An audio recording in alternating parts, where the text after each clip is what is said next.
Hello everybody and welcome to a build overview for my Armor Break Warbringer. I've been getting a ton of questions about how this build works, exactly what's going on. I will be making a full build guide for this at some point. I just want to progress the in-game a little bit more. So I'm just going to run into a tier 4 map real quick and just explain things as I go.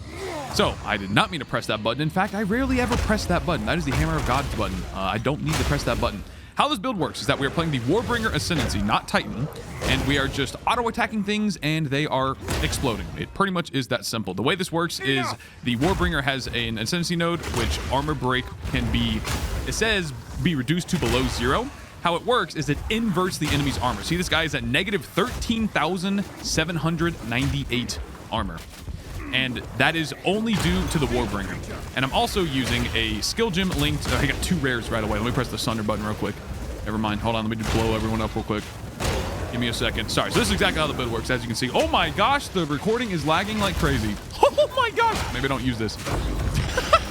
So we're playing the Warbringer Ascendancy, which gives us this Ascendancy right here. Imploding Impacts. Now the point going into it is also important, but this node is why everything works so incredibly well. So you can break an enemy armor to below 0. As I just demonstrated, that means that you are essentially inversing the armor. If the enemy has 5k armor regularly, you break it instead of 0, now it's negative 5,000. That is exactly how this node works, which this equates to a metric booty butt ton of extra damage. I'll put some math here on the screen to help you along, but let's say you're dealing 1,000 damage in a hit, and the enemy has, let's just say 2,000 armor, which is a 40% damage reduction.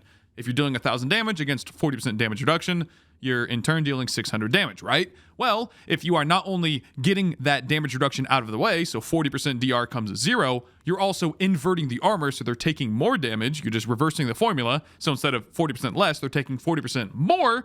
You instead of 1,000 damage, you're dealing 1,400, right? 40% more of 1,000 is 1,400. But remember, you're comparing that against the difference between 600 and 1,400 is 2 times, 2.2 times or something like that. That's a massive multiplier. That's 120% more damage, and the enemy only has 2,000 armor. It gets even better the more armor the enemy has. Let's say they have about 70% damage reduction, which I don't know how much armor that would be. I don't know the formula, how it works in the game. But if an enemy has 70% damage reduction with whatever armor they have, and then you break it to not only 0, but you invert their armor to negative 70% damage reduction or 70% more damage, you go from dealing 300 damage to dealing 1,700 damage against that monster with a 1,000 hit. That is a 5 times multiplier, 5.6 times multiplier. That is 460% more damage. Just let that sink in. And that is all possible because of this single node right here. On top of that, and why the clear is absolutely redonkulous and why I'm literally using my auto attack to kill things, is because of this support gem, Armor Explosion. Supported skills trigger an explosion when they fully break an enemy's armor. And the cool part is, the first hit on the enemy that breaks the armor also gets all of the benefits of the armor break. You see right there, he has negative 3,449 armor. That is the max he has, right? That's his normal. Hey, 2 exalts. Hold up, boys. Hey, we gotta make some money, you know what I'm saying? All right, my apologies. So the initial hit that breaks the armor also gets the entire benefits of armor break. So not only the damage increase from the negative armor, but also things like armor explosion. The very first hit you'll see will explode everything off of that right there. Boom, done. And this deals attack damage, so we can scale it from attack area of effect, and it totally uses the damage of Mace Strike. So we're essentially just making our Mace Strike auto attack, which already deals, how much damage is it? 283% damage with no attack speed penalty into a massive AoE chain reaction. You'll see if I can actually find some enemies over here. In a group like this, my Leap Stun might even kill these guys. Yep, my Leap Stun killed those guys. Oops. Furthermore, we're using Herald of Ash, which is just icing on the cake. Did I say ass? Herald of Ash, which is icing on the cake. So watch this. I attack once, boom, everything just dies. Attack once, boom, everything just dies. If there's some stragglers, you attack twice. Sometimes you have to attack twice. I'm sorry, guys. It's not a literal one-shot build in every single capacity.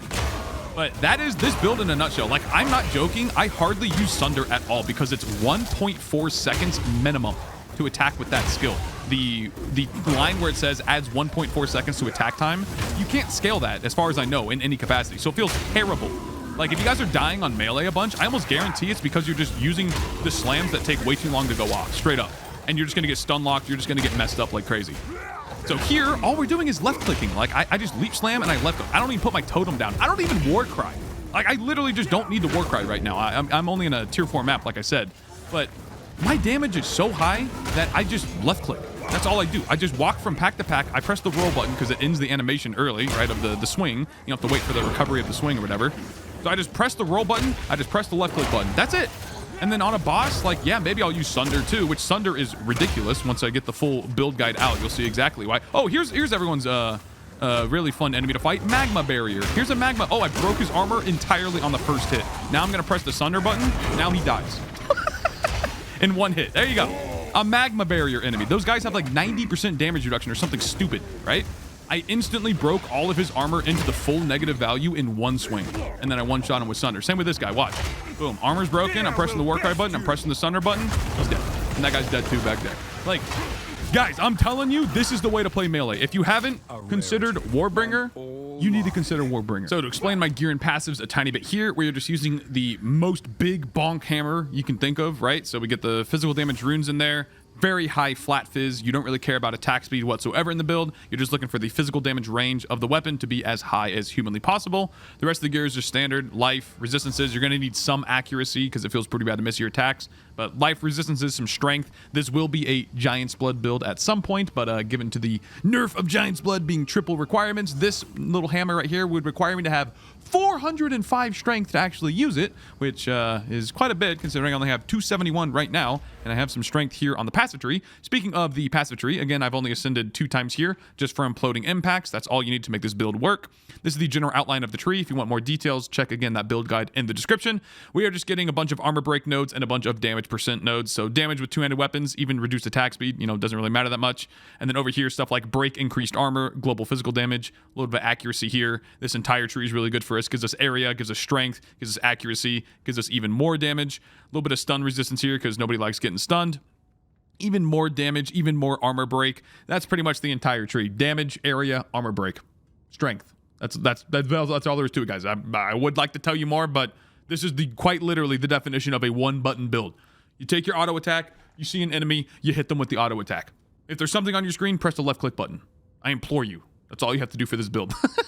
Again, this is not a full build guide. It's just an overview. I just want to, tell you guys what I'm cooking up over here because I've been getting a lot of questions at my stream. To twitch.tv/Woolie Gaming, by the way. And one final time, check the build guide in the description below and be on the lookout for a full build video coming in very, very soon. Thank you guys for watching.